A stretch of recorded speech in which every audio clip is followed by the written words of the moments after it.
кутмандуу күнүңүздөр менен. Мына ушундай мультифункциональный измельчитель менен биз картофельный пирог жасайбыз. Көрөбүз, бул жерде пияз турат. Мен азыр пирог жасагантамын. Картофельный пирог жасаймын. Ингредиенттин арасында пияз дагы бар.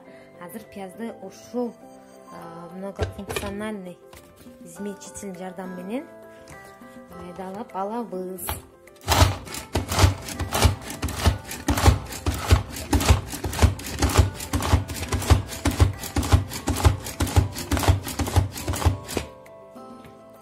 Мурда биз айланчыбыз. Бул аябай оңой экен. Прям вот супер. Мапмай болуп калды. Кашык менен бир аз чекесин дагы алып туруп, мен муну аябай майда кыламын пиязды. Мен балам пияз жебейт. Майдалап койсок жеп алат. Көрүп туруп деле жеп алат.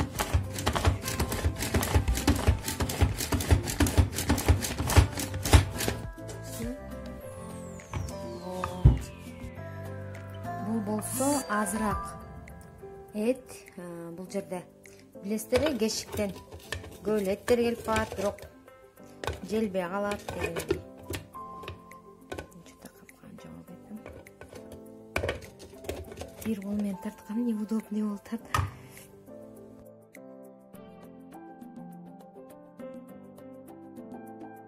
Мынакей эт мап-майда болуп калды. Аны фаршыбызга коштук. Негизи бул бышкан эт, бирок чийки этти дагы фарш кылып туруп кошсо болот.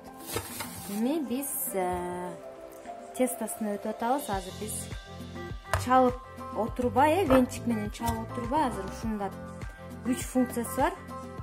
Мында омлеттерди да жасаса болот деген функциясы бар. Азыр эми муну дагы азыр мен көрсөтөм.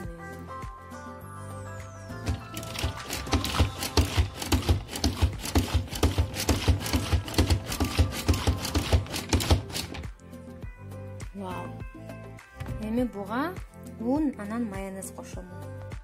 Мынакей азыр жумуртканын үстүнө ун салдым жана 2 столовый ложка менен майонез салдым. Эми дагы жаап туруп аралаштырамын. Мынакей кандай болду менде? Азыр мо венчигин алып коеюн, мындай жылтыртайын. Мынакей кадимкидей эле сонун омлет болуп калды. Муну болсо ортодон бир жолу мен капканы ачып туруп, ортодон бир жолу мындай кашык менен капталдардын баарын тип ортого аралаштырып алдым. Кашык менен бир аралаштырдым. Анан бир 2-3 секундадай, 1 минутадай болмошту. Муну менде ары бери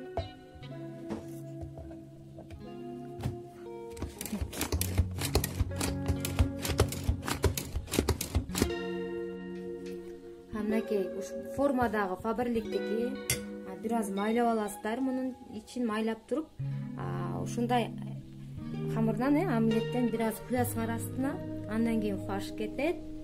Андан кийин үстүнө калган жарымын куюп, бетин жабабыз да ушуну. Куямында анан кашык менен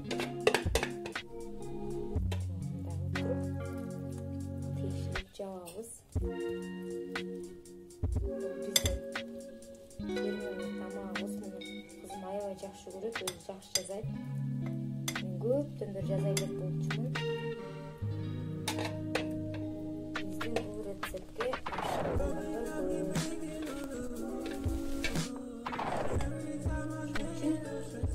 сиздер менен бөлүшүп жатам.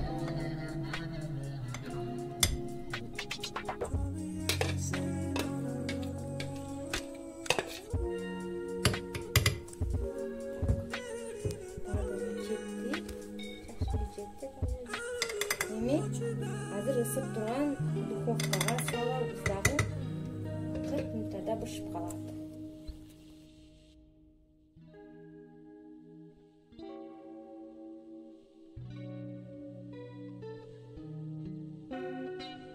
Мынакей 40 минуттадан кийин ушундай сонун пирог даяр болот.